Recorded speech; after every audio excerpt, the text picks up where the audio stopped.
Accountability is a word that used to feel heavy to me, like punishment, like something you only faced when you messed up. But now, I see it as a mirror I needed.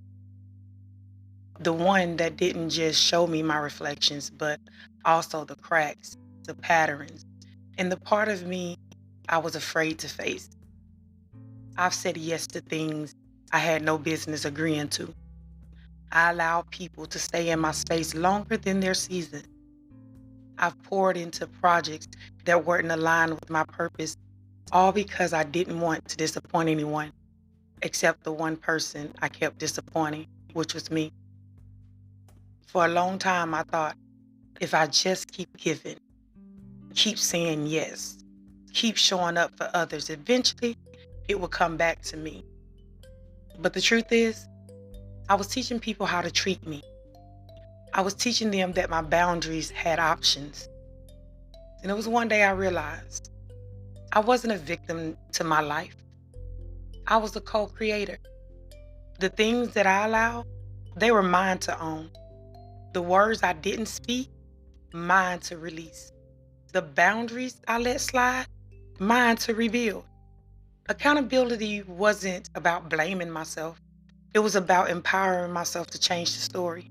And I decided right then I will own my yeses, I will own my no's, and I will stand on both of them. Here's how I had to start holding myself accountable. And maybe this will help you too. Write it down. If you say yes to something, write down why. If it's not aligned with your values, that yes becomes a no. It's just that easy. Schedule check in times with yourself. We spend so much time with everyone else and being active for everyone else, not understanding that we're with ourselves more than we are with anyone else, but we give ourselves less time. Every week, ask, what did I allow this week to drain me? And what did I allow that filled me? Ask yourself that question because it's important for you to sit with self and be accountable for how life turns out for you. Get an accountability partner. I have a homegirl that I just love to life. She has rocked with me through storms she didn't even know she was walking with me through. Never needed anything from her, but she just showed up in those moments just to keep me pushing and not giving up when I wanted to give up. God sent her to me and I just love her for it. You don't want someone that judges you. Anything that I've had to share with her or I've shared with her, my ups and my downs, my everything possible, she don't judge me. She loves me and she laughed through it or cried through it with me. Someone who will remind you of your boundaries when you're tempted to break them. I'm okay with her having those moments where she said, "Well, T, you say it. Now, T, you know." And like I say, I love her for that, and she knows she is.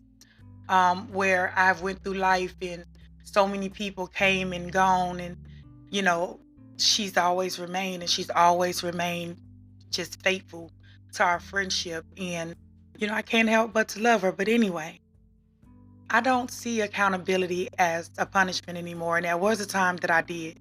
It's my protection. It's my permission slip to live the life God actually designed for me, not the expectations that's set upon by others. Not the one that I've been piecing together out of fear and guilt, but the one that I stand bold in.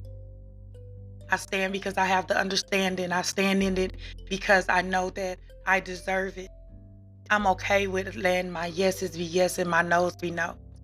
I'm okay with looking at situations and expect people to be who they are, and then I make a decision whether I stay or I go. I'm accountable for who I allow into my space. I'm accountable for who I choose to give my heart to, who I choose to give my time to. Looking at life in that manner, I don't give power to anyone. I choose to live in what's comfortable for me and allowing people just as comfortable as I am with themselves to be able to sit in the space with me. So again, don't look at accountability as punishment anymore. Look at taking accountability of your life as giving you power, giving you what you need on the inside so you can push forward, not hold anyone to something that they'll never be able to repay you. You can spend that time being accountable, seeing where you've done or what you've done, or, maybe you said yes when you should have been saying no. Even if you take that bit away from it, it would allow you to be able to walk forward making different decisions. I own my yes and I own my no. I am not the sums of my mistakes, but I am the keeper of my choices. I have spoken in whispers when I should have roared, opened my door when I should have locked it. I've poured into cups that had holes at the bottom and wonder why I felt empty. But I'm not a victim here. I am an author. And today, I pick up the pen. I own my yes. I own my no.